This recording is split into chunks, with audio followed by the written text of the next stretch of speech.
নমস্কার বন্ধুরা, আজকের রেসিপি ভাপা রোল পিঠা। চলো দেখে নিই আজকের এই রেসিপিটা কিভাবে তৈরি করি। সবার প্রথমে এখানে আমি একটা গোটা নারকেলকে কুড়িয়ে নিয়েছি আর নিয়ে নিয়েছি 100 গ্রাম আখের গুড়। এটাকে আমি গ্রেট করে নিয়েছি। নারকেলের সাথে গুড়টাকে গ্যাসের ফ্লেমটাকে অন করে খুব ভালো করে নাড়াচাড়া করে নারকেলের ছাইটা আমি মেরে নিয়েছি।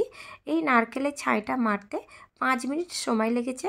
5 মিনিট পর এখানে সামান্য পরিমাণে এলাচ গুঁড়ো দিলাম, দিয়ে খুব ভালো করে নাড়াচাড়া করে এটাকে নামিয়ে নেব।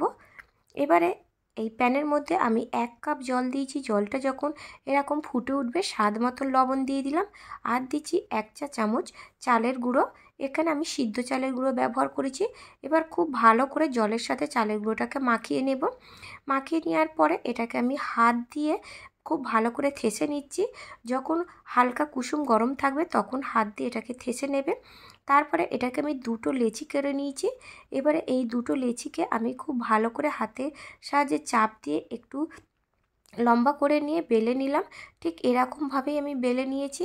এবারে আমি একটা কাটার নিয়েছি, কাটার নিয়ে চারধারে সমান করে এটাকে আমি কেটে নিচ্ছি।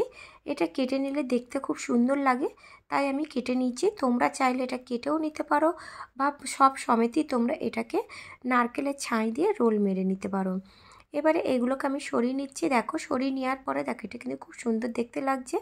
এবারে যে নারকেলের ছাইটা আমি মেরেছিলাম সেই নারকেলের ছাইটাকে আমি এর মধ্যে দিয়ে খুব ভালো করে চারদিকে ছড়িয়ে হাত দিয়ে একটু চেপে দিতে হবে। সমান করে চেপে দেবে আর চার ধার থেকে একটু করে ছাড় দিয়ে রেখে দেবে। এবারে দেখো কি সুন্দরভাবে এটাকে আমি রোল করে নিচ্ছি। এই রোলটা কিন্তু খুব সহজেই হয়, কোনো সমস্যা হয় না। দেখো এইভাবে আমি পুরোপুরি টেনে দিলাম, দিয়ে এবারে এই জয়েন্টের মুখটাকে হাত দিয়ে একটু চেপে দেব। আমার এখানে জল লাগে না, তোমরা চাইলে এটা জল দিয়েও একটু চেপে দিতে পারো। চলো রোল দুটো আমি তৈরি করে নিয়েছি। আগে থেকে এখানে পাত্রে জল দিয়ে আর খুব ভালো করে জলটাকে ফুটিয়ে নেওয়ার পরে এবারে একটা ফুটো জাতীয় জিনিসের ওপরে এটাকে আমি বসিয়ে দিলাম। চাপা দিয়ে মিডিয়াম টু লো ফ্লেমে 10 মিনিট ভাপিয়ে নেব।